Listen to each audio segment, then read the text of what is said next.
জেলা কথন শুক্রবার। শ্বাস নিতে পারছে না গি বলে ইমার্জেন্সিতে এক ঝাঁক মানুষের আগমন। প্রত্যেকের পরিধেয় কাপড় দেখে প্রতীয়মান হচ্ছে উহারা বিয়ে বাড়ি হতে আগত জনগোষ্ঠী কহিলাম, কারণ 1 বা 2 নয়, 2-5-3-0 জনের বহর। 1-7-1-8 বছরের মেয়ে, বড় হা করে নি, শ্বাস নিচ্ছে ঠিক পানি থেকে মাছ ডাঙায় তুললে যেমন হা করে শ্বাস নেই ঠিক তেমন করে খুব বড় চোখ করে হা করে আছে গিউ। মনে প্রাণে শ্বাস নিতে চাচ্ছে কিন্তু পারছে না।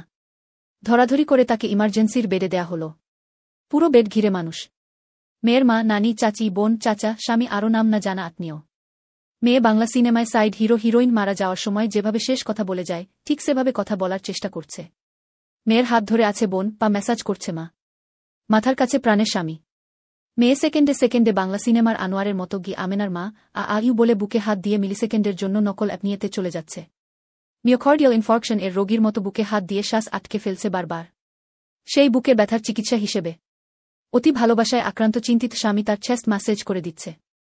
ও শ্বাস নিতে পারছে না, দম আটকে গেছে, দেখেন তাড়াতাড়ি বলে বারবার তাগাদা দিচ্ছে মেয়ের মা, বোন আর স্বামী।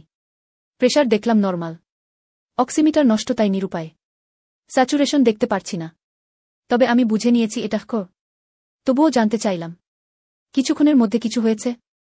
ইতিহাস ঘাটিয়া শুনিতে পারিলাম মেয়ের সমবয়সী ছোট খালার বিয়ে হয়েছে আজ। খালার বিদায়ের সময় ভাগ্নির মানে আমার রোগীর কাঁদতে কাঁদতে শ্বাস আটকে গেছে, অর্থাৎ ইমোশনাল ব্রেকডাউন। বিয়ে বাড়ির অর্ধেক লোক ইমার্জেন্সিতে, সুন্দর ঝলমলে কাপড় পরিহিত মানুষে। ইমার্জেন্সি রুম গিজ করছে। আমি ফ্লাইস নীতিতে চলে গেলাম। মেয়েকে অক্সিজেন দিলাম, কারণ উত্তেজিত জনতাকে দমাতে অক্সিজেনের বিকল্প নাই। নচেত কিছুই করছি না আর অভিযোগে পিঠে কিল পড়িতে পারে, আর কিল পড়িয়া কাইত হইয়া গেলে আমার মাথার পাশে বসার কেহ নাই আপাতত। ইসিজি করানো শুরু করলাম। পুরো গ্রুপের মধ্যে বিচক্ষণ মনে হলে নানিকে। নানির বয়স মায়ের চেয়েও কম মনে হচ্ছে, যাই হোক। নানিকে ইশারায় বললাম, কিছু হয়নি উনার, কিন্তু এরকম করতে থাকলে আমার কিছু করার থাকবে না গি। সে বলল, আমি বুঝছি বিষয়টা গি। মেয়ে যেভাবে হা করে শ্বাস নিচ্ছে তাতে যে কোনো সময় লক যাও হয়ে যাবে, নইলে অতিরিক্ত হাইপারভেন্টিলেশন এর জন্য ঠেরে নি। বহু বুঝিয়ে ও তার মুখ বন্ধ করতে পারছি না। নানি ও বুঝাতে লাগলো, মিষ্টি, ছদ্মনাম, তুই একটু শান্ত হ, এরকম করলে দম আটকে যাবে, শান্ত হও। একজনকে বললাম জুস কিনে নিয়ে আসেন। উদ্দেশ্য জুস মুখে দিলে অন্তত হা করা মুখটা বন্ধ হবে। মেয়ে এক সিপ নিয়ে গড়গড়ার মতো গলার মধ্যে রেখে দিল। না গিলছে না ফেলছে, এ আরেক মহা মুশকিল। এর মধ্যে ইমার্জেন্সিতে আরও 6-7টা রোগী জমে গেল, এদের গল্প পরে আরেকদিন বলবো। মোস রেজা বেশ বিরক্ত হয়ে গেটে দাঁড়িয়ে আছে, কাউকে ভেতরে আসতে দিচ্ছে না, বারবার আমাকে ইশারায় করকে যাতে বিদায় করি বলছে। ও চাচ্ছে একদল গেলে আরেক দল আসুক। আমার জুস আইডিয়া ফেল হলেও আমি হার মানলাম না। মিষ্টিকে অক্সিজেন দিয়ে ওদেরকে বললাম, কি মিষ্টি কি খেতে পছন্দ করে?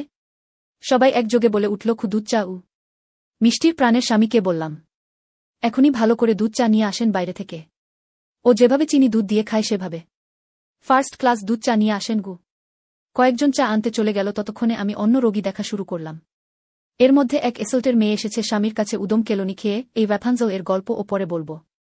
রুফ্যানজল মায়ের খেয়েছে শুনে মিষ্টির মা বলে উঠল, তুই মায়ের খাস কেন? জামাই তোর গলা কাটার আগে ওর গলা কেটে তুই জেলে যাবি। তুই মরতে যাবি কেন? আগে মায়েরা তারপর মরবি গু। চা গরম চলে এসেছে, মিষ্টিকে বসানো হলো। আমি অন্যান্য রোগী দেখছে আর পাশাপাশি মিষ্টির দিকেও খেয়াল রাখছি। মিষ্টির পরিবার স্যাফ হিন্দ পরিবার।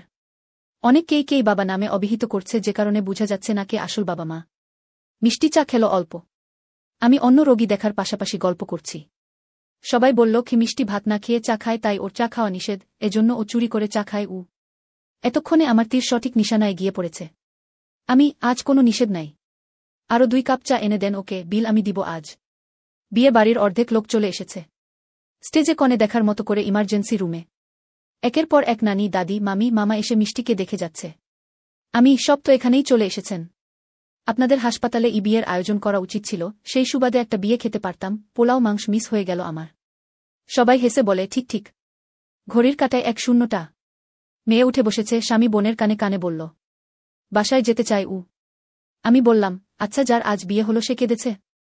এই প্রশ্নে 2 পক্ষ তৈরি হল। একদল হ্যাঁ কাঁদেছে, আরেক দল না কাঁদেনি বলে তর্কে জড়ালো।